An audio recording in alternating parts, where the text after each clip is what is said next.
Hello दोस्तों, welcome to money stalkers. मैं आपका ही चैनल पे बहुत बहुत स्वागत करता हूँ। और दोस्तों, अगर आप चैनल पर नए हो तो जरूर चैनल को सब्सक्राइब कर लीजिएगा, बेल आइकन को हिट कर सकते हो, क्योंकि शेयर मार्केट रिलेटेड ऐसे अपडेट्स मैं आपके साथ हर दिन शेयर करता रहता हूँ। तो चलिए दोस्तों, फटाफट से वीडियो को स्टार्ट कर लेते हैं। दोस्तों, आज की इस वीडियो में एक ऐसी कंपनी के बारे में आपके साथ शेयर करना चाहूंगा जो कंपनी सिर्फ और सिर्फ 140 के आसपास चलती है सामने आ रही है, और सबसे ज्यादा डिविडेंड यही कंपनी दोस्तों हमको देते हुए सामने आ जाती है। इनके अगर डिविडेंड की अगर बात किया तो 11 से 12% के आसपास कंपनी आपको हर साल दोस्तों डिविडेंड कंपनी में देखने को मिल जाता है। तो ऐसी कौन सी कंपनी क्या कारोबार कंपनी करते हैं, एक पॉइंट मैं आपके साथ शेयर करना चाहूंगा 3 रीजन से। एक तो ये कंपनी बहुत रिस्की कंपनी। सेकेंड चीज, मैं कभी भी आपको दोस्तों इस कंपनी के बारे में लॉन्ग टर्म के हिसाब से नहीं बोलता। मैंने फर्स्ट टाइम दोस्तों आपको इस कंपनी के बारे में वीडियोस में क्रिएट कर रहा हूं, लेकिन मुझे ऐसा लगता है अभी शॉर्ट टर्म के हिसाब से आपको लगभग 40 से 50% के आसपास आपको दोस्तों मुनाफा कर देखते हुए सामने आएगा, और इसके टारगेट भी मैं आपके साथ शेयर करना चाहूंगा। थर्ड चीज की अगर बात की जाए तो कंपनी लगभग अगर इनके प्रॉफिट्स की अगर बात की जाए, इनके अगर रिटर्न्स की अगर बात की जाए तो लगभग मुझे ऐसा लगता है कि 40 से 50% के आसपास कंपनी में आपको अभी रिटर्न देखने को मिल पाएगा। मिनिमम 7 से 8 महीने तक दोस्तों कंपनी को होल्ड कीजिएगा, या तो 40% सिर्फ और सिर्फ चार्ट पैटर्न के हिसाब से, और जो कंपनी डिविडेंड देती है उसका 10% अलग, यानी कि मिनिमम 10% पकड़ लीजिएगा। लगभग 50 से 60% के आसपास आपको कंपनी में मुनाफा देखते हुए सामने आ जाएगा। रिस्की कंपनी एक तो पॉइंट दोस्तों आप नोट कर लीजिएगा। अभी बहुत सारे लोगों को पता कि हम कौन सी कंपनी के बारे में बात करें, तो क्या होता है जो कोविड से पहले जो इन्वेस्टर थे उनको 100% पता होगा कि सबसे ज्यादा जो डिविडेंड देने वाली कंपनी कौन से है। जो ये फ्रेश लोग आए हैं, या फिर हम बोल सकते हैं कोविड के चलते आए, कोविड के बाद आते हुए सामने आए, उनको या डाउट्स होंगे सर जी हम कौन सी कंपनी के बारे में बात करें।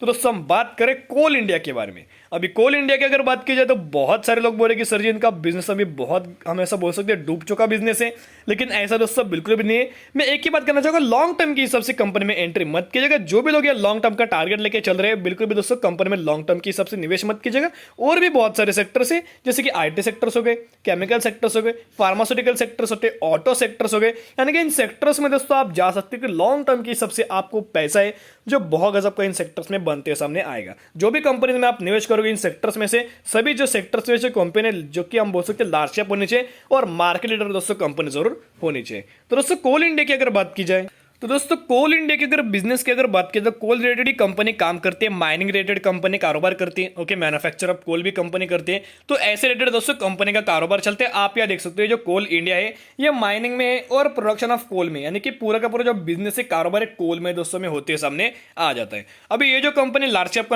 कंपनी है, 85,000 करोड़ का मार्केट कैपिटलाइजेशन है, 140 के आसपास आपको एक कंपनी चलते सामने आ रही है। इनकी अगर बुक वैल्यू की अगर बात की जाए 59 के आसपास बुक वैल्यू निकल के आ रहे हैं, और कंपनी का डिविडेंड यील्ड दोस्तों आप यहां देख सकते हो 11.6% के आसपास, यानी कि 11 से 12% के आसपास कंपनी में आपको हेल्दी डिविडेंड दोस्तों मिलते हैं सामने आता है। अब देखिएगा डिविडेंड यील्ड कंपनी का कब दोस्तों हमें हाई मिलते हैं सामने आएगा। ओके, बहुत ज्यादा इंपॉर्टेंट पॉइंट है दोस्तों, आप इस नोट भी कर सकते हो। देखिएगा अगर किसी भी कंपनी का डिविडेंड यील्ड बहुत ज्यादा हाई रहता है तो वो कंपनी बहुत ज़्यादा रिस्की रहती है। एक तो दोस्तों सिंपल इन सिंपल वर्ड्स में आपके साथ शेयर करो, बहुत ज़्यादा कंपनी रिस्की रहती है।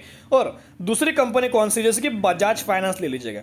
बजाज फाइनेंस का दोस्तों अगर डिविडेंड देखोगे, या फिर दूसरी और कंपनी जो फंडामेंटल बहुत ज़्यादा स्ट्रांग है, ब्रिटेन है जैसी कंपनी लीजिएगा, लगभग 1000 के आसपास कंपनी चल रही है। ओके, 3000, 4000, 5000, 6000 इसके आसपास कंपनी चल रही है, और आपको उसमें डिविडेंड मिलता है ₹1 के आसपास दोस्तों मिलते सामने आता है। और इस कंपनी में लगातार आपको 20 से 21 रुपए के आसपास कंपनी आपको हर साल दोस्तों डिविडेंड दे देती है। यानी कि जिस भी कंपनी का डिविडेंड हाई होता है, डिविडेंड यील्ड, वो कंपनी बहुत ज्यादा रिस्की होती है, और जो भी कंपनी का डिविडेंड कम होता है वो कंपनी बहुत ज्यादा, हम ऐसा बोल सकते हैं लॉन्ग टर्म के हिसाब से रहते हैं, उन कंपनी का बिजनेस में बहुत ज्यादा बेहतरीन रहता है। अभी कंपनी का जो डिविडेंड यील्ड निकल के आता है बहुत ज्यादा हाई रहता है, तो वो कंपनी का जो अगर चार्ट पैटर्न अगर आप ऑब्जर्व करोगे तो लगातार कंटिन्यूअसली दोस्तों में गिरते सामने आता है। और जो अच्छी कंपनी होती है, फंडामेंटल स्ट्रांग कंपनी होती है, जैसे कि उनका डिविडेंड बहुत ज्यादा कम होता है, या फिर मिनिमम 2 से 3% के आसपास होता है, तो वो कंपनी लॉन्ग टर्म की सबसे बड़ा मुनाफा कंपनी करके दे पाती है। तो इनकी अगर ROCE की अगर बात की, लगभग 46% के आसपास ROCE निकल के आ रहा है, और ROE की अगर बात की जाए तो रिटर्न ऑन इक्विटी की 37 के आसपास इस कंपनी का निकल गया। दोनों रेशो में अच्छे खासे निकल गया, लेकिन फिर भी एक बार आपके साथ कहना चाहूंगा कंपनी रिस्की, लेकिन शॉर्ट टर्म के हिसाब से आप कंपनी में निवेश कर सकते हो। ओके, लगभग 40 से 50% के आसपास एक साल में आपको मुनाफा कंपनी करके दे पाएगी।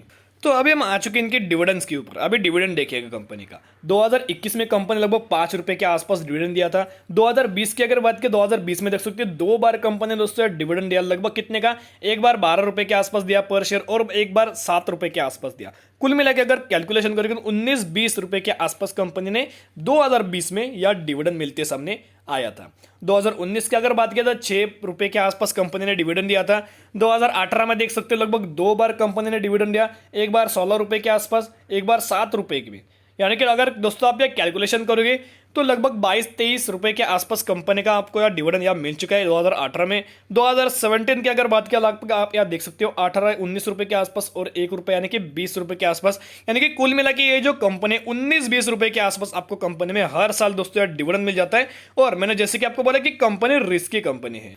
Q1 रिजल्ट्स की अगर बात की कंपनी का Q1 रिजल्ट देख सकते हो, लगभग रेवेन्यूज देख सकते हो 37% के आसपास जंप देखने को मिल रही है, नेट प्रॉफिट 52% के जंप, डायलूट ईपीएस 52% की जंप और नेट प्रॉफिट मार्जिन 11% की जंप। यानी कि कंपनी जो अपना रिजल्ट दोस्तों परफॉर्म किया अच्छे खासे डिसेंट मैनर में हमें रिजल्ट देखने को मिल रहा है।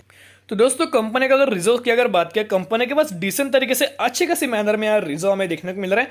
पहले 20,000 करोड़ के आसपास थे 2019 में, और 2021 की अगर बात किया तो 30,000 करोड़ के आसपास हमें इसके पास ये रिजर्व देखने को सामने आ रहा है। बोरिंग्स की अगर बात किया दोस्तों कंपनी डेट फ्री कंपनी बिल्कुल भी नहीं है, लेकिन फिर भी हम इस कंपनी को डेट फ्री कंपनी भी बोल सकते हैं। अभी देखिएगा 2019 में लगभग 2,200 करोड़ का कर्जा था, फिर 2021 की अगर बात किया 5,800 करोड़ का कर्जा है। यानी कि पहले 2020 में 6,400 था और उसे घटाकर हम बोल सकते हैं 5,900 करोड़ के आसपास कर्जा कंपनी के ऊपर देखने को मिल रहा है। यानी कि अगर कंपनी चाहे तो ये रिजर्व के माध्यम से भी दोस्तों कर्जा या ये दे सकती है और डेट फ्री कंपनी बन सकती है। तो दोस्तों इनके अगर टारगेट्स की अगर बात करें, कंपनी के टारगेट्स भी आप यहाँ देख सकते हो। जो बड़े बड़े ब्रोकर्स होते हैं उन्होंने दोस्तों यार टारगेट दिया है, जो ऐसे डायरेक्ट से उन्होंने बाय कॉल दिया है, जो कि कोल इंडिया को लगभग 168 के आसपास इनका टारगेट में मिलते हैं सामने आ रहे हैं। जो शेयर खान जी जो वो बड़े बड़े ब्रोकर्स होते हैं उन्होंने भी 185 रुपीज का दोस्तों टारगेट हमें मिलते हैं सामने आ रहे हैं। अप्रोक्सीमेटली कंपनी 140 के आसपास चल रही है और कंपनी 185 के आसपास इनका टारगेट दिया है। और एक और दोस्तों ब्रोकर का टारगेट निकल के आ रहा है। तो आईसीआईसीआई सिक्योरिटीज की अगर बात की उन्होंने भी इनके टारगेट दिए कोल इंडिया के, आप ये देख सकते हो बाय कोल इंडिया टारगेट प्राइस 234 रुपीज। यानी कि जो मैक्सिमम जो ब्रोकर से उन्होंने जो कि कोल इंडिया के जो टारगेट दिए हैं 185 रुपीज के आसपास तो हमें आते हुए सामने आएंगे। अगर आप करंट प्राइस से भी अगर मार्केट के अगर इस कैलकुलेशन करोगे लगभग 30 से 40% यानी कि 40% के आसपास आपको कंपनी में मुनाफा मिलते हुए सामने आएगा। तो मुझे ऐसा लगता है मेरे हिसाब से दोस्तों एक कंपनी आपको 180 के आसपास तो आपको कंपनी जाते हुए सामने आएगी। तो लॉन्ग टर्म के हिसाब से कंपनी में निवेश मत कीजिएगा, मैं बहुत बार आपके साथ शेयर कर चुका हूं। कंपनी में शॉर्ट टर्म के हिसाब से जो भी मुनाफा मिलता है आप दोस्तों ये लेके बुक भी कर सकते हो। ओके, और डिविडेंड भी कंपनी अच्छी देती है। लेकिन मैंने फिर आपको एक चीज मैंने आपके साथ क्लियर की, जो भी कंपनी का डिविडेंड सबसे ज्यादा होता है वो कंपनी का जो चैट पैटर्न होता है डाउन ट्रेंडिंग होता है और कंपनी में करेक्शन ही करेक्शन हमें होते सामने आता है। कितना भी उसका बिजनेस अच्छा हो, डिविडेंड यील्ड जो भी कंपनी का कम होता है वो कंपनी दोस्तों आपको बड़ा मुनाफा कंपनी करके दिखा देती है। सो दोस्तों आपकी नजर कोल इंडिया के ऊपर रख सकते हो और लॉन्ग टर्म के हिसाब से कभी भी कंपनी में निवेश मत कीजिएगा। ओके, तो दोस्तों आज के लिए इतना ही। अगर आपको वीडियो पसंद है वीडियो को लाइक कीजिएगा, चैनल पर नए चैनल को सब्सक्राइब करके बेल आइकन को हिट कर सकते हो, क्योंकि शेयर मार्केट रिलेटेड ऐसे अपडेट्स मैं आपके साथ हर दिन शेयर करता रहता हूं। फिर मिलेंगे, बाय।